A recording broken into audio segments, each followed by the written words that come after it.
Did you see that? That book just flew into my hand from somewhere. The Hunger of the Gods by John Gwynne is book 2 of the Bloodsworn Saga. And I think with this book, as with most second books in a series, the main question is it worth continuing? Before I answer that question, I will give my spoiler warning, which is that there will be spoilers for book 1, The Shadow of the Gods, but I plan on avoiding spoilers for this one. So my answer to the question of, is it worth it to keep reading? That depends on how you felt about the first one. If you liked The Shadow of the Gods, you will like this one as well. If, however, it didn't quite do it for you, you are going to get more of the same in this book. It is a direct continuation. It starts basically the next day after The Shadow of the Gods. It is fantasy Vikings traveling through Vigrid. It has that environmental slice of life feel. I will say that the epic scope and the stakes are a little higher in this one than in the first one, and that's partially because a god has risen. Things are getting more serious now. So everything in the Shadow of the Gods leading up to Likrifa rising is now continuing and crescendoing through this one. We do get to follow 3 of the same point of view characters. We get Orca, who had a very depressing ending in the last book. Oh man, just sitting there crying because she didn't get to her son. And so now in this one, we follow her as she continues to pursue him. And we also get a little glimpse into Orca's past. We get to see where she came from a little bit, how some people who used to know her feel about her. But her storyline stays a lot the same through this one. She's very self-sufficient. She doesn't want to have to rely on people or help other people.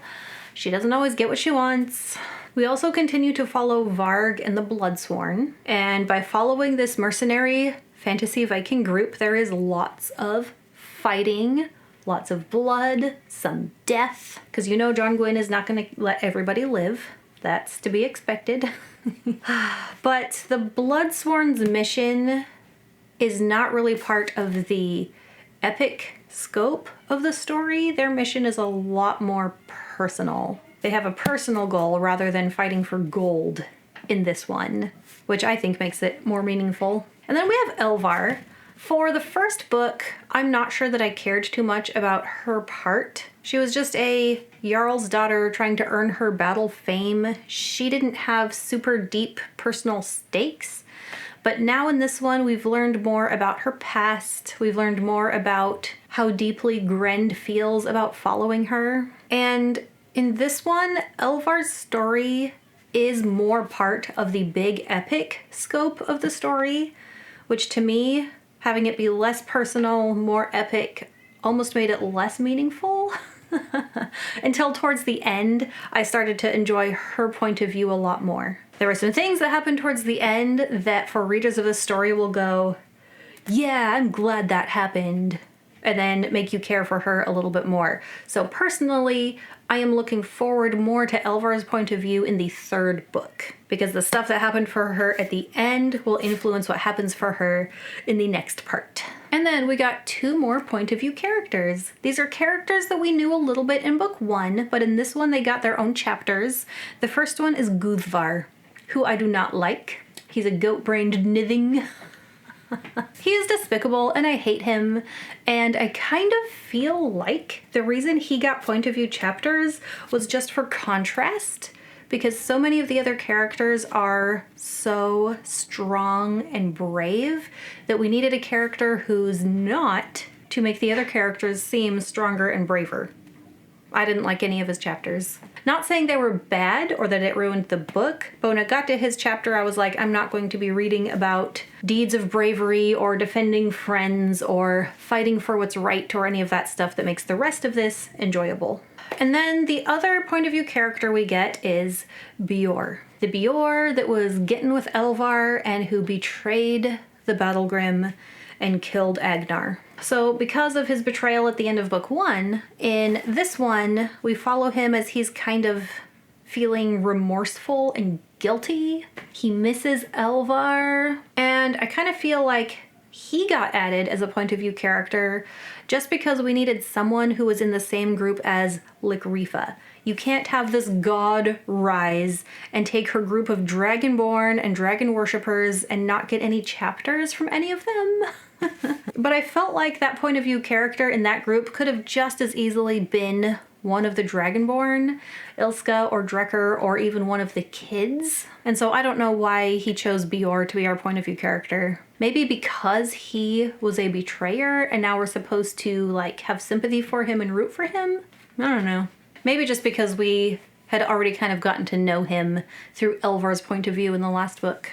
I'm gonna say the pacing is really similar. There's a little more magic. You get to see the creatures a little bit more.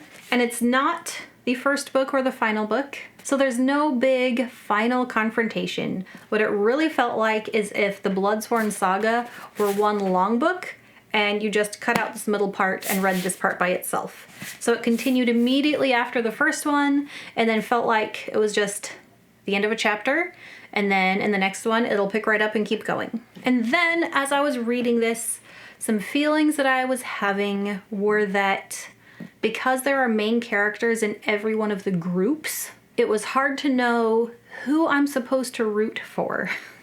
There was not the clearly defined good and evil sides like in his other series. If you can see it right there, The Faithful and the Fallen.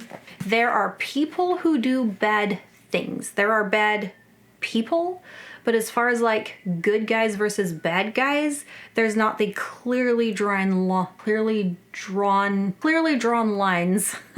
between who those characters are or who those groups are. And in the first book, it felt like Likrifa and the Dragonborn are supposed to be viewed as the antagonists. That's the group with the bad guys. They're the ones that our main characters were kind of fighting against. Not kind of, they did fight against them. They are the group who was stealing children. That is bad. Yeah. But they are also the group that wants to free the tainted thralls. They want freedom and justice for all the people who have the blood of gods in their veins. It uses the word veins way too often. And the word malice way too often. But if the side that is fighting for freedom is committing atrocities, are they the good guys? Probably super applicable question to our real life. So, the Fury of the Gods is coming. Both the book this October, but also in world, the gods. There is a battle coming. Things are going to come to a head. There's gonna be a big fight. People are gonna die. Oh, and the ending of this one, horrible. Terrible.